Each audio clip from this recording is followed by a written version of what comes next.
David Duchovny, thank you so much for being with us tonight.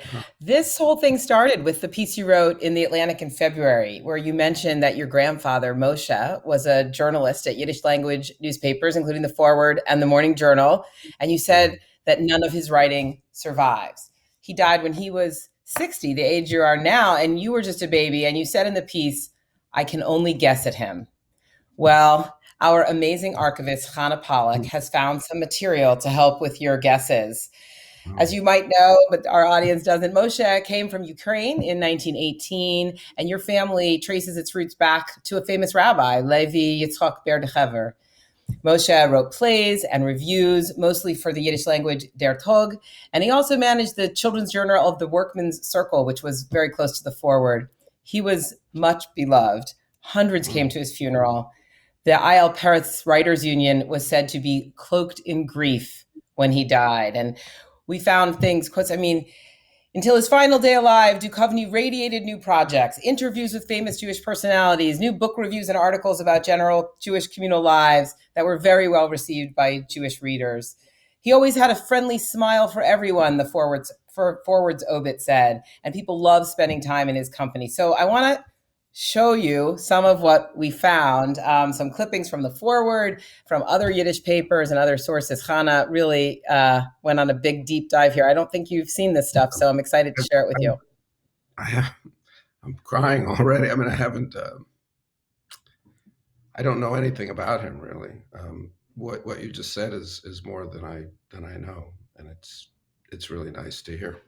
The first thing I'm going to show you is the obituaries that ran on the front page of our paper, the Forward, and also Der Tag. And there was a pretty extensive obit in English in the New York Times. So let's take a look at those. I mean, that's November 2nd, 1960. So I'm not even 3 months old yet. Yeah, I don't think I Yeah, was. so those on the left of the screen, we've got the Forward's obit. And as I said, it was on the front page. Right underneath is the Der Tag, which was a very extensive, long obit.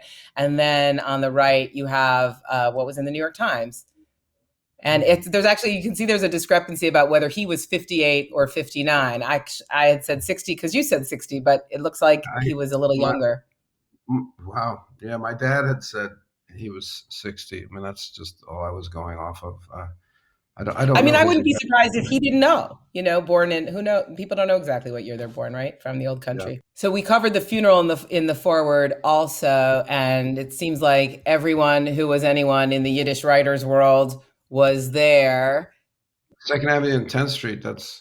I wasn't living there yet, but my family moved to 11th Street and Second Avenue when I was about 10 years old. So the funeral chapel's right there where I grew up. Amazing. And he's buried in New Jersey. Did you know he was buried in New Jersey? I didn't know that. So after we found the obituaries, we looked back to the obituaries gave us a lot of clues as to his life. So we went back to see what else we could find. We found a number of other mentions in the Forward of both Moshe and his wife. There were sort of advertisements for events he was involved in. He was known apparently as Dutchy was one of his nicknames, and he was hosting a campfire. He wrote what was described as a grotesque play called Hitler's Downfall, and that was I also think that would performed by be the children. grotesque would probably mean farcical, I think. Yes, I'm sure you're right. Yeah. And that's the clip on the right. And then he was chairing this other literary musical evening with a lot of great noted poets. And then on the bottom, we found some stuff about your grandmother, Julia. She ran this Hannah. travel Hannah. agency. Yes, she did. Her name wasn't even Julia though; it was Hannah, but she changed it Huh. to Julia. She thought it was more American. I'm sure she's right. So she ran an ad, and then we also wrote an article about that she had gone about her flight to Israel, about her trip to Israel. I know you said that none of his writing survives. Well, this big thing on the left here is one of his reviews, and that was one of his most frequent thing. He wrote reviews in Der Tag.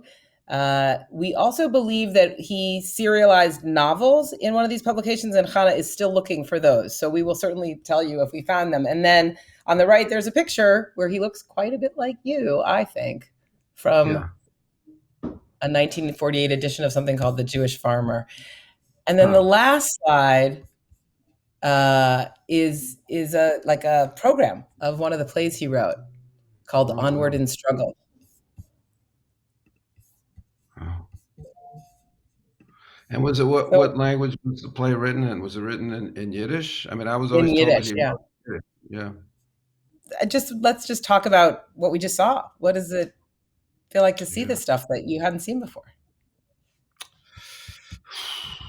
It's overwhelming, really. It's I just to think of his vitality and his commitment and his obviously his playfulness too and his creativity. Um, he's very very busy. He's in many places, and obviously he was loved, and it's just it's a lot to take in. Sorry, it's a lot to take in. It's okay. I was really touched by what you wrote in your Atlantic article. You said, "This is why I must write. It's my way of communicating with my ancestors, of talking to the dead, Ami, your father, and Moshe, of reaping what was so lovingly sown." And I guess that's what I really want Yeah. to ask you about is about that feeling and your own search for this history and your own roots as a Yiddish Jewish American storyteller. Well, it comes from my father, really. I mean, because I didn't have, as you can tell by the dates, I had no. Moshe died when you call him Moshe. I guess we always called him Moshe. Died when I was 3 months old, and I only knew of him. My father didn't really speak to me of him much. My mother, who could be very harsh, actually had no harsh words for Moshe at all. She said he was a very very charming man and very nice man, very gentle, and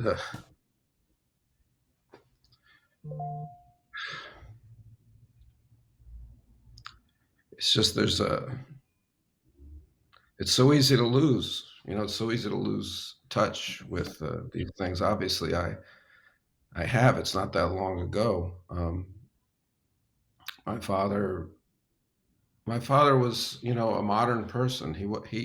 I don't think he related so much to, my grandfather in the sense that my father was an American writer, an American Jewish writer, but he's an American writer, and it's clear that Moshe is a Jewish writer, still a European Jewish, immigrant writer, and I think that for that reason, um, I didn't know much about Moishe's experience or his writing because I don't think, to be honest, I probably wouldn't have related to it at a young age. I was more American than my father and my mother. My mother's an immigrant from Scotland, so I was a New Yorker. I was an American. I didn't think of myself as being in that tradition that Moishe is in. Moishe is in a European tradition. He's in another world. Obviously, you've written again about getting older. Your kids are grown. Mm. I think both in college now. Is there and we do this thing, right? We get farther from the tradition, but then are you now like reconnecting and thinking of yourself more as a Jewish American storyteller, as a Jewish American in general? Is it something I, you're don't- kind I of don't. No, I don't really. I kind of. I mean, I must be. I'm not going to deny it, but I don't. I don't. I don't look for that kind of story. I don't. I just tell the stories that come to me, and maybe with this kind of knowledge, maybe thinking about these things more than I have in the past. Certainly, thinking about my father's childhood, thinking about Moisha, um, maybe. So, as we said in the intro, I mean, most people know you best for your acting, but now you've published 4 novels, produced 3 music albums, and it strikes me that these are all different ways of telling different stories. And I'd love Yes. to hear you reflect a little bit on how these different mediums work for you as a storyteller. Um, well, I enjoy different mediums because they demand different ways of telling a story. You know, I could talk about them literally, and it might not be interesting. It might be, but I mean, if I have an idea of a story I want to tell, I'll interrogate it for a moment. It could be something that exfoliates and turns into a big kind of novelistic story. It could be just an emotional moment that might be a poem or a lyric for a song. It might be something that would be endlessly fertile in terms of situation, and then it could be a television show. And I'll sit with it and I'll just try to ask it what it wants to be, you know. And I have a sense at this point, since I've gone through the different mediums, I have a pretty good sense, I think, of what things are supposed to be when if I'm lucky enough to have an idea. It's not like I wake up every morning and have five ideas. It's not true at all. I mean, if I have an idea, I guarantee you I'm going to try and work with it. What struck me about that and about what you just said is how much of a metaphor it is for your life, right? Because you're not stuck. You're not staying with acting or staying with these law. You keep reinventing and moving to these next things.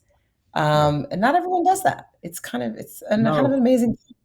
Well, yeah. I mean, I think part of it is like Zen mind, beginner's mind. Like when I first started to make music, I was very excited about it. Not because I was like, oh, I'm fantastic. It was just, oh, these are all new questions. These are all new problems.